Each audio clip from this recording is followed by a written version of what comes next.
welcome to our February edition of the Team Coaching Circle. It's hard to believe, actually, that we're already halfway through the second month of the year, isn't it? And it's been quite an active start for Team Coaching Circle, as it's our third session this year already. And as always, it's great to see the familiar faces as well as new joiners dialing in for the first time. My name is Agle Holton. I am team coaching practitioner and your host for Team Coaching Circle.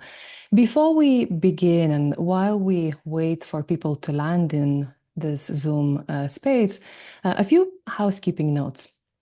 First of all, this session is being recorded and we'll share the recording with all members of the community afterwards.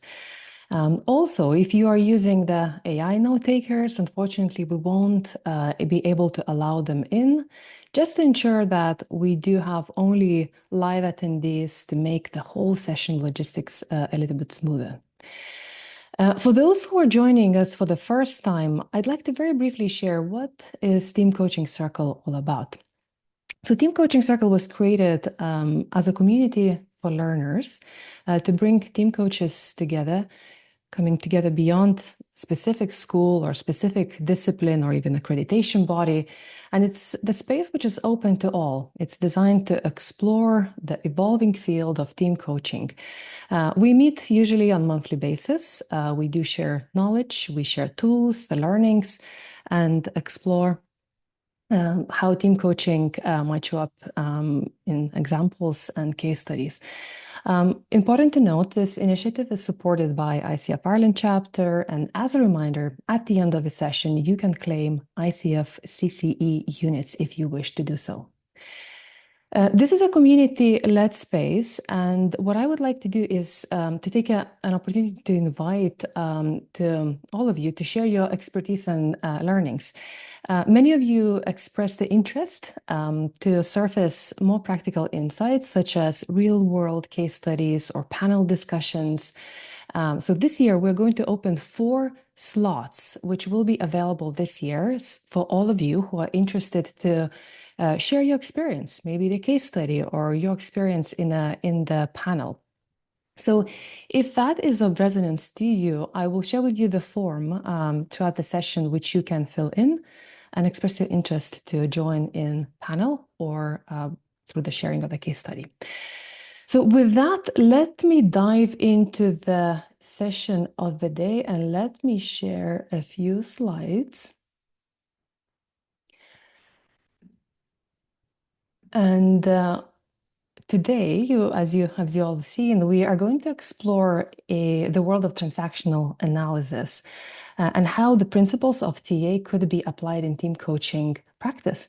And I'm absolutely thrilled to introduce our very special guest, Jason Brennan. Hi, Jason. Hey, Agley, great to be here.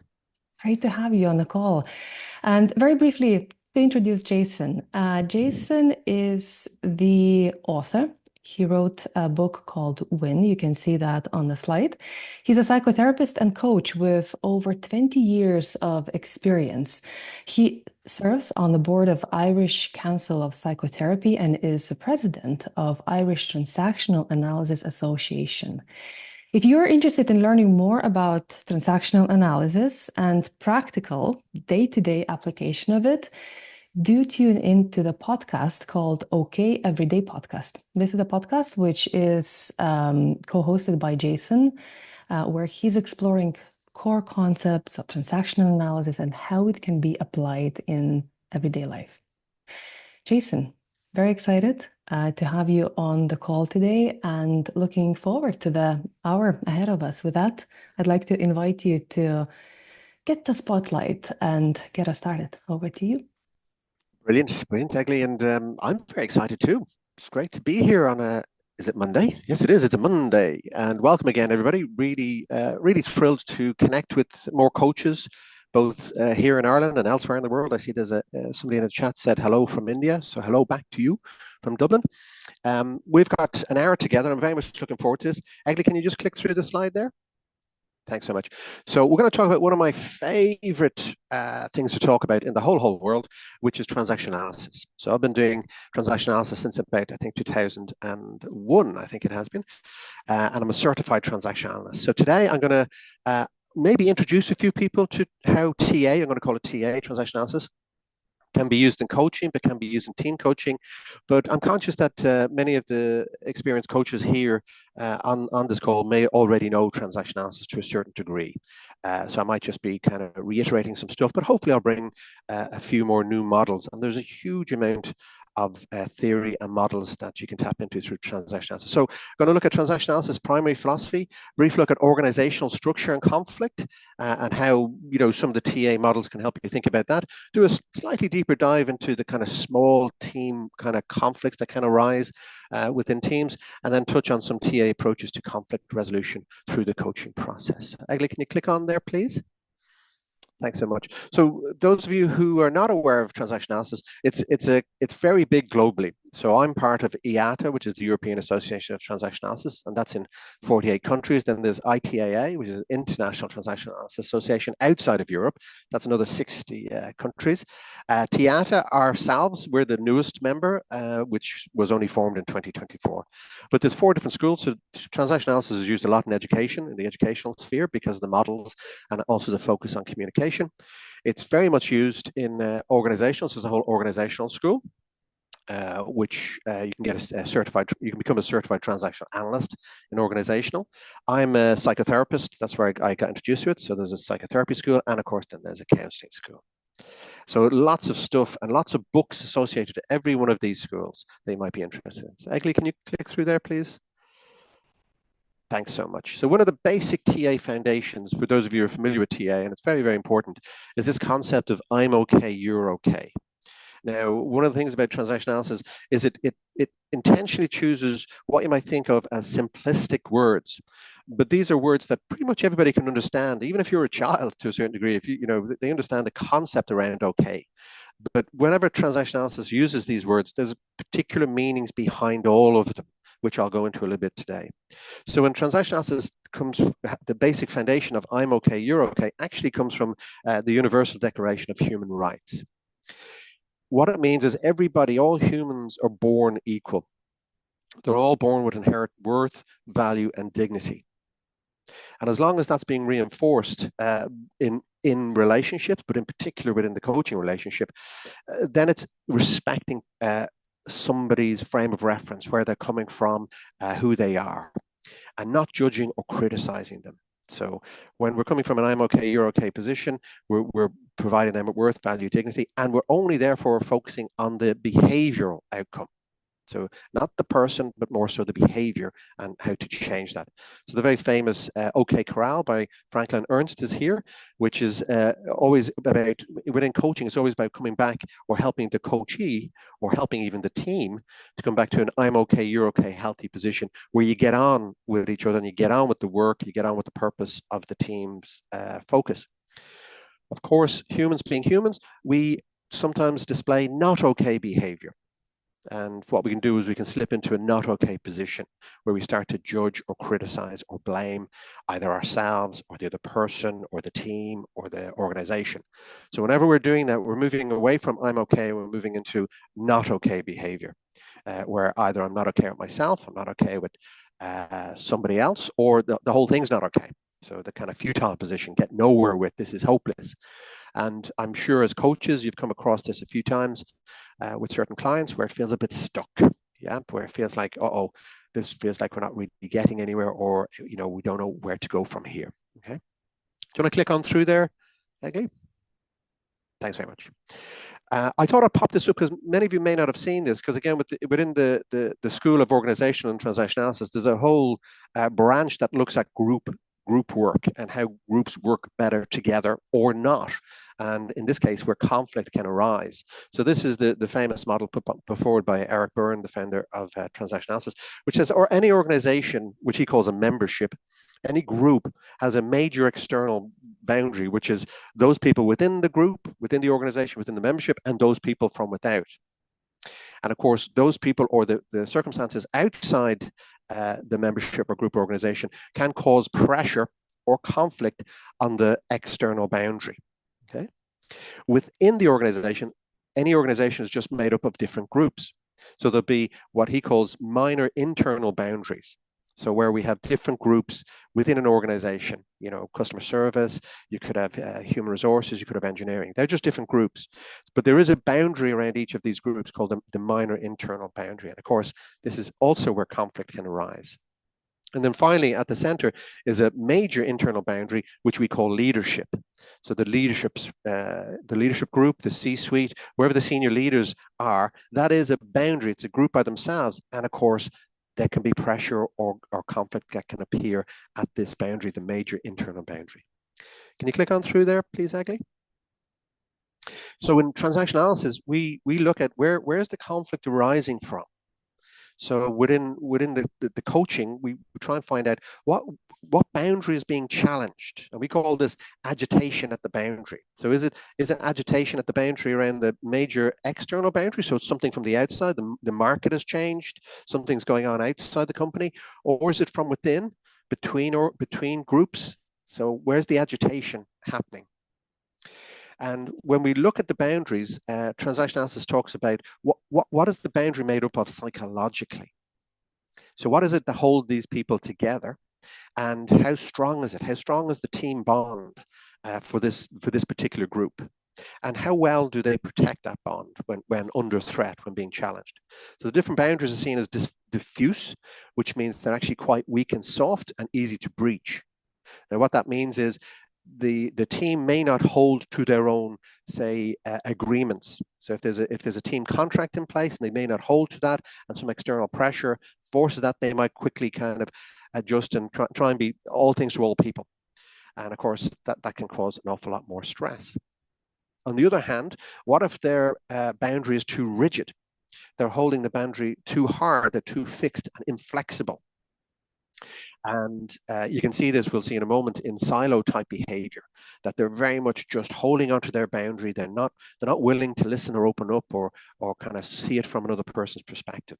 So that's not a preferred kind of position, but it is a great area to work on. Why are they holding these rigid boundaries and not working better together?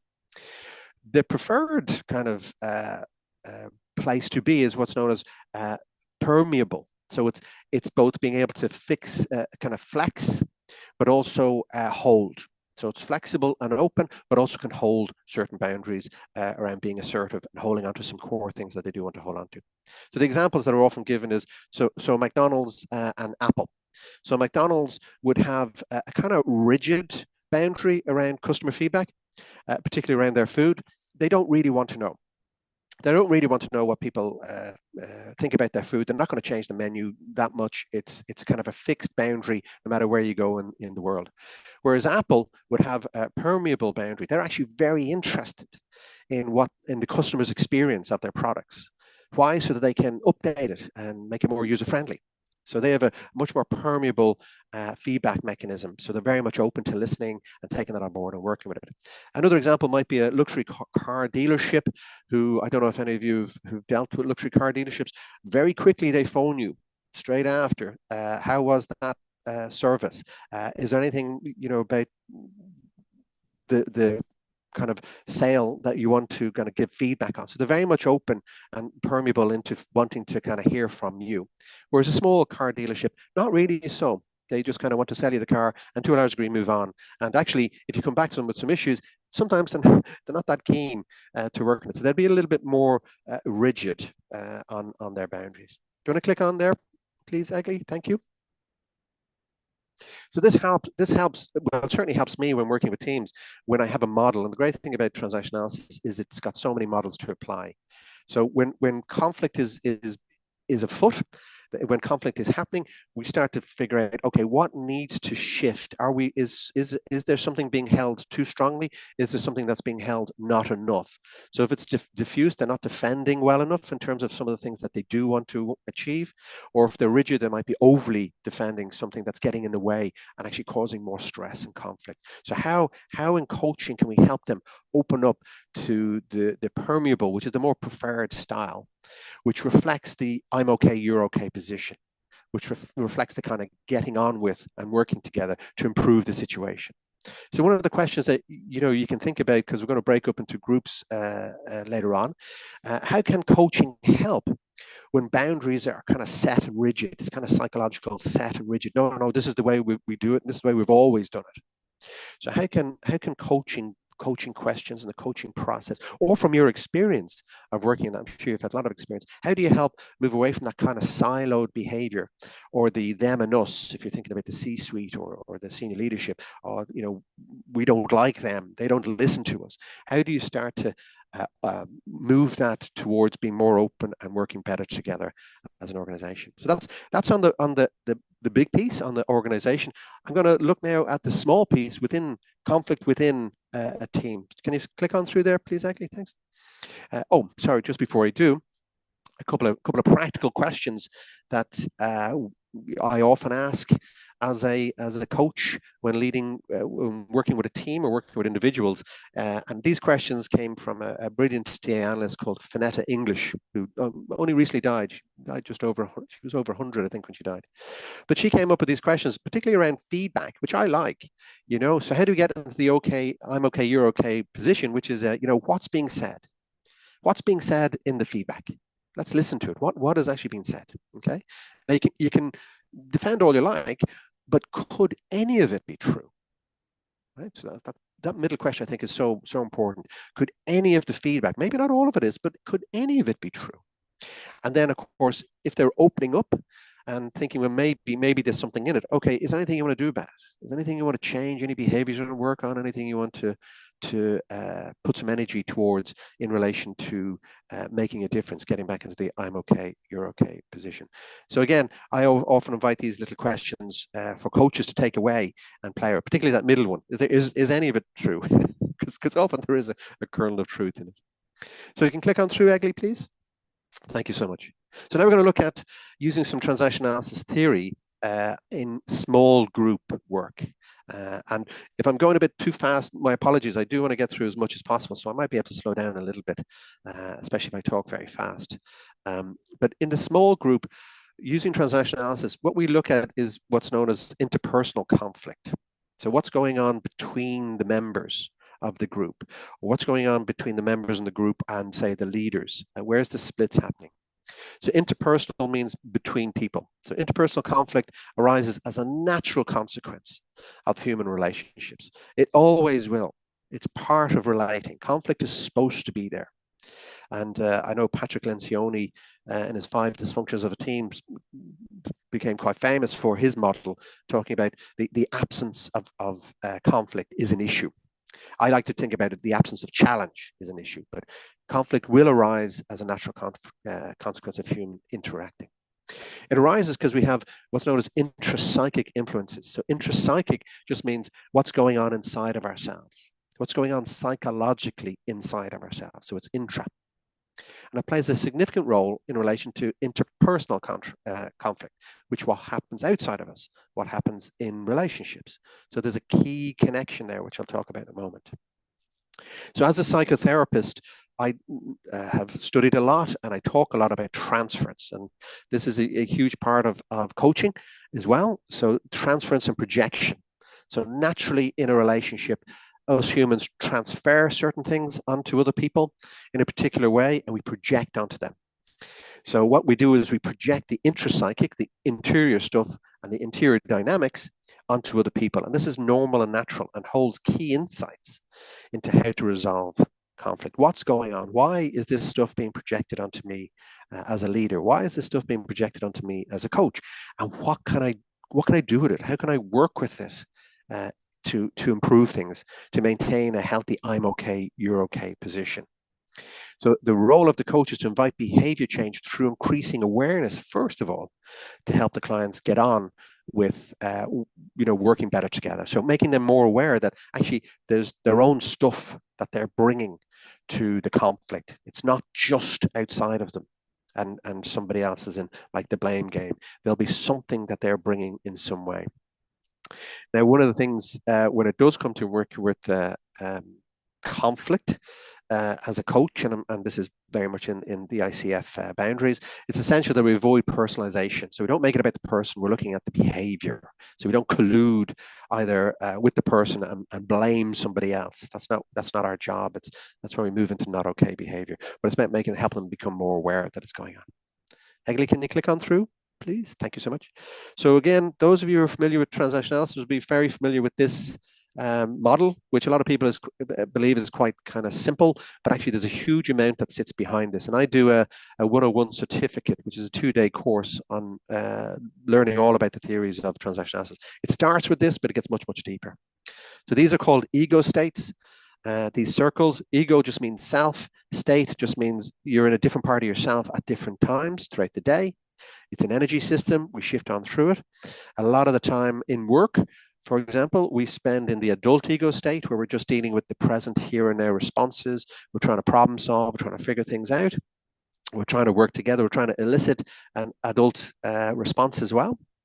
But sometimes we'll slip into our child ego state. What that means is we all have had a childhood, and all these thoughts, memories, and feelings are still there, and fantasies, by the way, are still sitting in the background in our conscious mind. And sometimes they pop throughout the day. You might very much see it for somebody. You might be coaching somebody who's very, very nervous about giving a presentation or facilitating a big meeting. They're very, very nervous. What's happening there is they've slipped into their child ego state. It's reminding them of how they used to feel like when they were doing an exam. Or asked to get up in front of the class to talk out. They really, really, really got nervous. So all that means is they've dropped into their child ego state in that moment, and that's a great place to help work through some of that whatever's going on there. And of course, as we were all taken care of by people, and these people played a significant part in our worlds. So we have what's known as a parent ego state, which is all influenced by all of the influential people when we were growing up: mom, dad, aunties, uncles, teachers, neighbors, you name it. They all kind of piled in, and we learned from these people. So quite often we might be in our parent ego state and not be aware of it, but we're kind of acting a little bit like them. And certainly you see this a lot in management. Like often managers can default very much to a parent ego state. They might be very, very controlling, very, very worried about certain things and making sure they put their stamp on it, as opposed to being more adult and open. Egli, can you click on through? Now, one of the things that transactional analysis is famous for is the communication models. It explains communication in fine detail through what's known as stimulus and response. Right? So I'm giving a verbal stimulus, and if I could see you and you're shaking your head, you'd be giving me a non-verbal response. So I can tell you're listening. So when I'm in different parts of myself, with a parent, adult, or child, I'm communicating from that part in that moment. And of course, there's consequences to that. So if I'm in my parent ego state, more than likely then I'm targeting the child ego state of somebody else, regardless of how old they are and what their experience is.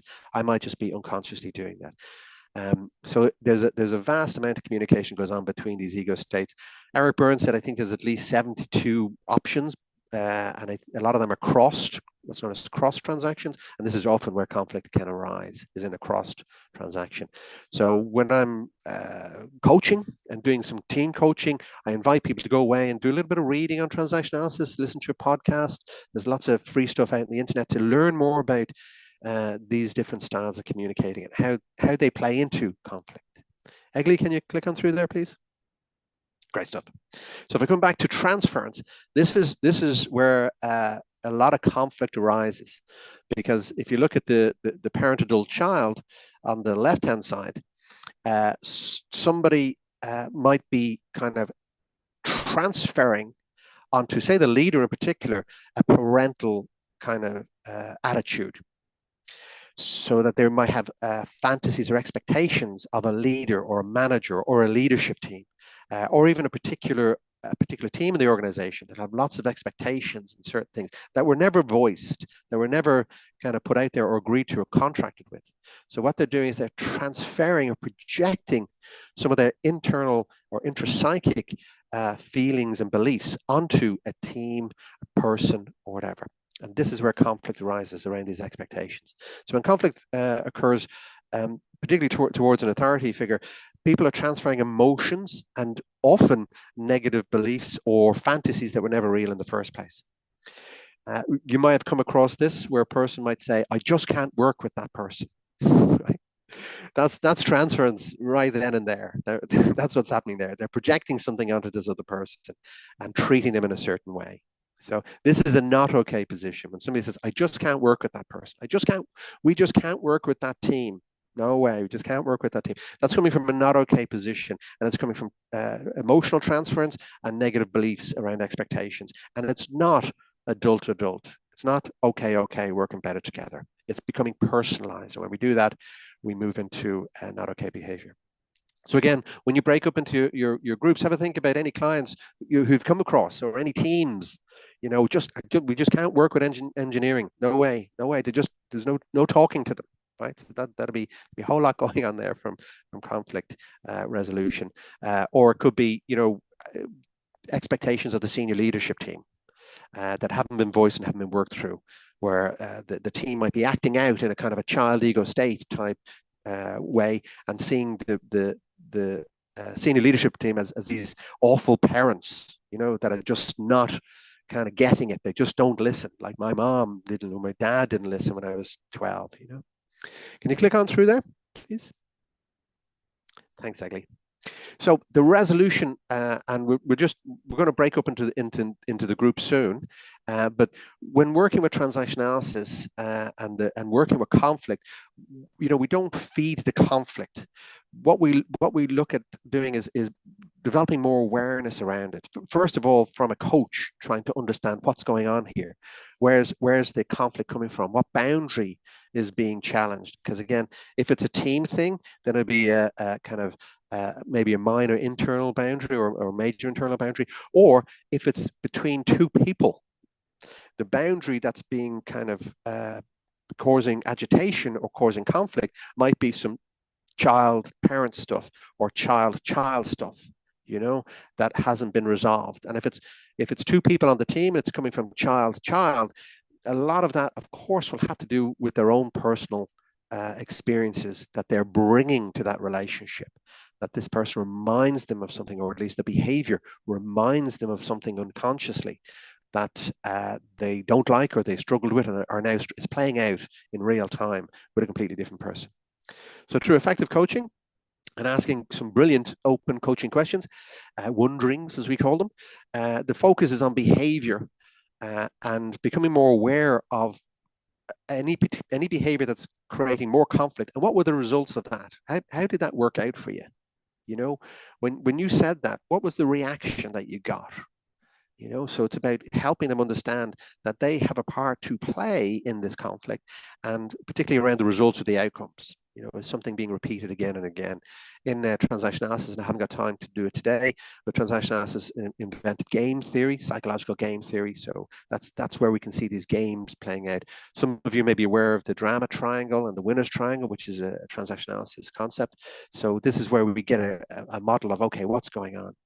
We always look to invite curiosity and wonder. So it's not for the coach to judge, but it's to open up the coachee or the team to wonder what's going on here and what are the options. Okay, you did this and this happened. What could you have done instead? What are the possibilities? What have you seen working in other teams that get on better together?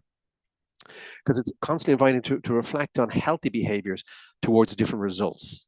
Yeah. So and getting them to tap into another part of themselves, not to stay stuck in the child, but to move into the adult ego state and come up with some solutions, some ideas. Yeah, maybe it could be around even in the parent ego state, they might realize that we're being too controlling and critical. Guys, we need to kind of relax that a bit. Maybe we need to listen to what they're saying and work from there. So using TA, we invite adult interactions through communication. So the coach is intentionally using their own adult questions, open coaching questions, to target the adult ego state within the other person, to invite them into that, or within a team, to hear from everybody, because some people may be quiet who could be a game changer, that they may kind of call out something that is very much I'm okay, you're okay, and very much the adult ego state, but for whatever reason they haven't mentioned it. So again, creating a psychologically safe space for everybody to kind of feed in an adult way. We look to build and maintain healthy boundaries. What to do and say and what not to do and say, helping people to, be more conscious of their language, be more conscious of the words they're using, because they might be using what's known as discounting words. We invite awareness to avoid setting up drama. And again, for those of you who know the drama triangle, that's a very, very good model. And then AC Choi's winner's triangle is an extremely good model. And of course, we focus on recognition a lot. So what we call stroking, positive stroking, intentionally giving positive stroking, or inviting people to give positive stroking. So this is a stroke is a basic unit of recognition. So we try and reinforce the behavior change through getting people within the team to speak up and talk about what they think is working, what's worked well, what could work well again, what have they seen as a good model, and then we help them kind of celebrate that.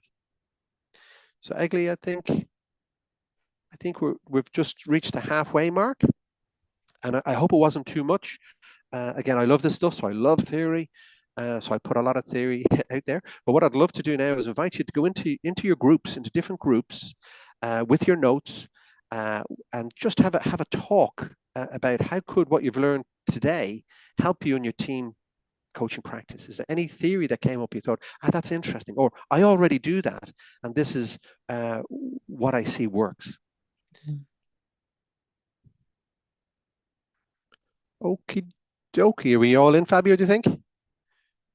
Yeah, great. So welcome back, everybody. I hope you enjoyed your 10 minutes with your colleagues, having a chat. And I'd be really keen to kind of open up to the floor and hear some feedback about where you got to. So the permission here really is share what you want to share, ask any questions. We've got about 10 minutes just to go through. So if you want to ask any questions, but I'd really like to hear where you got to in terms of the theory and applying it to your coaching. So maybe if you just pop up your hand, if anybody wants to go first. Yep. Matt, is that? MetaNet. Matt, a lovely name. MetaNet, yeah. So I was in a group number 9. It's a fantastic, fabulous group of the experienced coaches. We had very enlightening conversation, exchanging views. So what we came that we found this transactional analysis. We all wanted to learn more. We were inspired to learn more. So we can maybe come back to you with some advices. So because we found out that Alexandra, one of the coach, with our group, said he had a metaphor like this is like model of pack model of it's a kind of a lenses we're looking for the behavior and see the people how they behave for us for coaches. So I because I'm familiar a little bit with this model and we will share that it's a kind of for us as a coach, we have a kind of lenses exactly to see what is the change talk happening, where this a kind of disagreement or uncomfort is. And so we could really navigate maybe a quicker, more productive the process. So that was a really important part. But the second part we're also curious about, you said that another big part is communication, which we didn't touch yet. So it's really, we found out it will be interesting, particularly there are many applications. For example, in leadership, I do, and other coaches, we have another great coach who does it in school in education. So understanding these roles, it's also, I also come from learning and development. So that's how people learn, right? And their behavior of learning, it's also determined with that. So we found out a lot of benefits for us and for our clients. So please, my team, which I will represent, you entrusted me, add what I missed. Or maybe you did a brilliant job as leader of the team, right? So thank you for that. And music to my ears on all of it. And of course, the good thing about the model is conflict can be a bit scary. Do you know, like if somebody's getting kind of really into their process and getting very, very agitated, frustrated, or worried, or whatever, anxious, for the coach or within a team, because it's multiplied, that can be a kind of an ambiguous, scary space. So having a model like Transactional helps brings a bit of kind of understanding to it very quickly, so alleviates our own internal child, which is getting worried that we're going to get it wrong or make a mistake or whatever. So I'm really thrilled that you like that bit, even just to apply it to bring some of the structure. So really appreciate that. I'm happy to help further going forward because there's a whole lot of stuff on communication.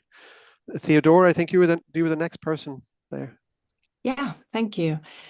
So in our group, we talked a lot about how accessible a lot of the transactional analysis models are, and about the fact that we like using either the drama triangle or the PAC model to kind of support our clients in identifying what role they are playing in that conflict and how they might be contributing to that dynamic. A lot of us in the group were more experienced with one-on-one coaching, but are interested in expanding to team coaching, but at least in this one-on-one setting, supporting people to get their own awareness of their own behavior and communication patterns can really help with the resolution of the conflict. And then someone in our group also shared something very valuable, that she uses a technique called what would a fly see, also to support with this, not focusing too much on the person and rather on the conflict. So if the fly was in the room during the conflict, what behaviors would the fly see, and what facts would the fly see? Not what emotions, not what interpretations. Again, to shift the perspective when people get too caught up in their feelings. And something that someone else also shared, which I thought was very interesting, and I'm going to look it up, is called the empowerment triangle. So to shift from the drama triangle to the empowerment triangle, and again, supporting clients in doing that. So those were the main thoughts there. Brilliant, brilliant. And so the empowerment triangle is probably a version of the winner's triangle by A.C. Choi. He did a great article on that, and it's very, very available out there. In transactional analysis, we do this. We have a very similar concept around the fly. We call it thinking Martian. So if a Martian came down and didn't know anything about communication and saw this going on, what would they think?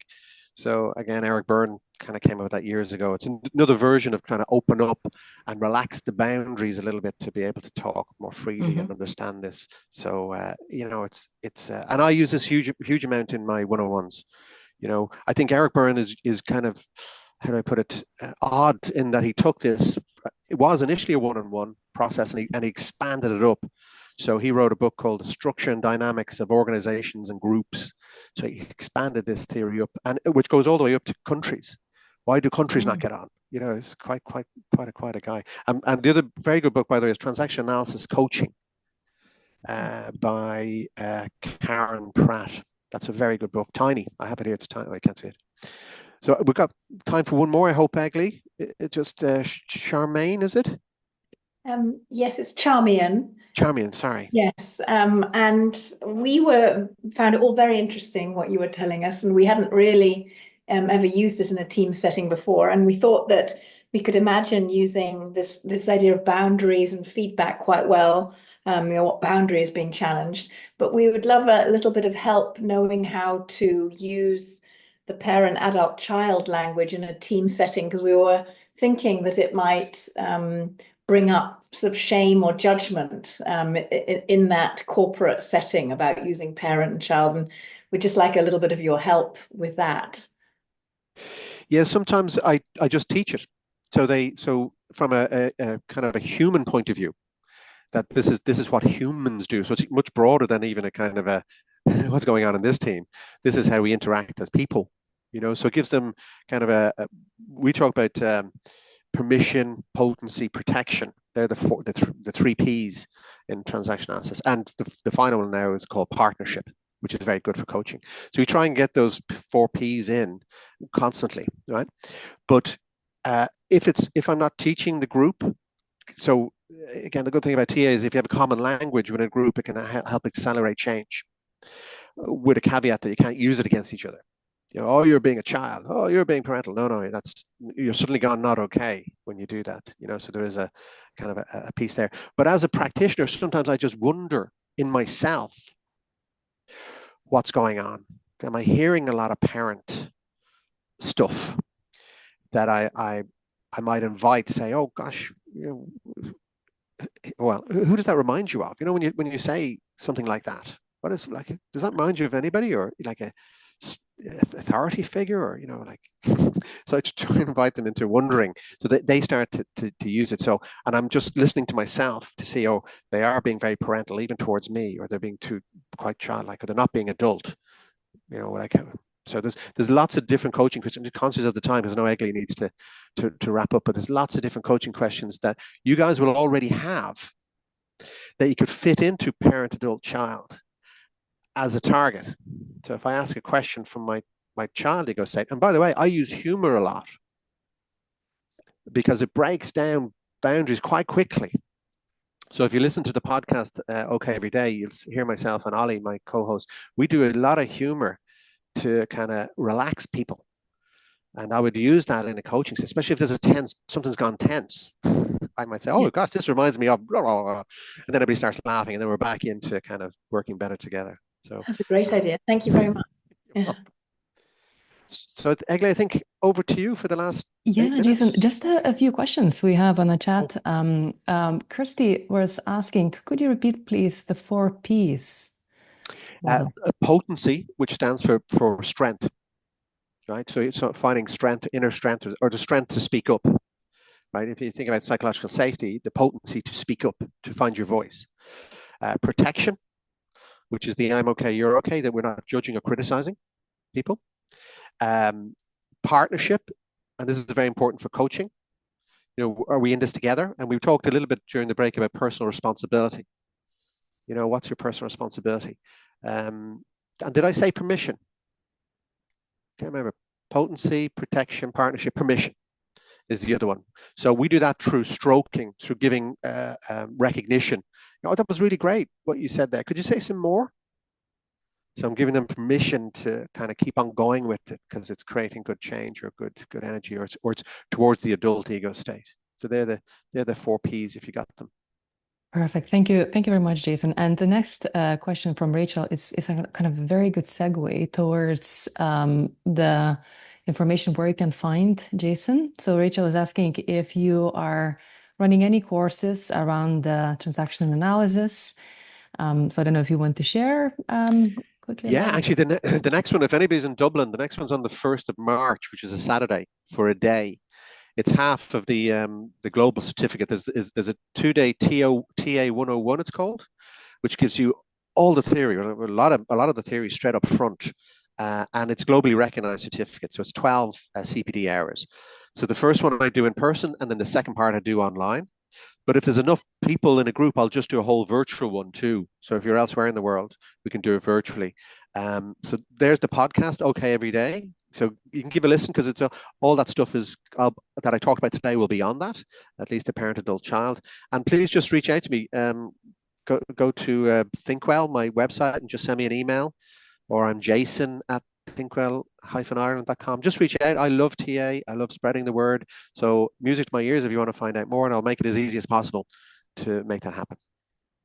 Brilliant. It's so great to see those connections being made in this circle, and hopefully that will show up in those continuation of those relationships beyond that. So you can see this link under the QR code where the podcast Spotify link is coded. So if you want to listen to the podcast, you can find it there.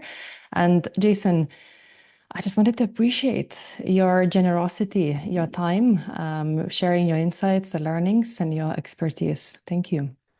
Great stuff. And I really appreciate being here. You did a great job and very, very professional, I have to say, super professional. So great to be part of this group. Thank you. Lovely. Thank you very much, Jason. So as we have last few minutes, what I would like to do is to take a moment to share what's coming up in next team coaching circles.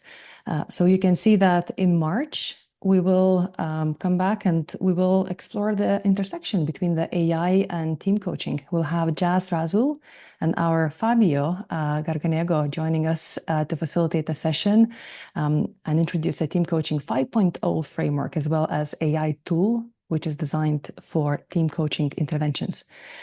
We will go back in April and focus on team coaching supervision. So this session will be facilitated by Carmel Harney, who is experienced supervisor, and she's also the co-president of ICF Ireland chapter. In May, we will explore the fundamentals of co-coaching, really interesting topic, which came up in feedback from you that you would like to deep dive into this topic. So we'll have Jennifer Campion and Caroline Duffy, who will guide us through essentials of building a strong co-coaching relationship and setting the stage for those successful partnerships with your clients. So mark your calendars. I hope to see you there.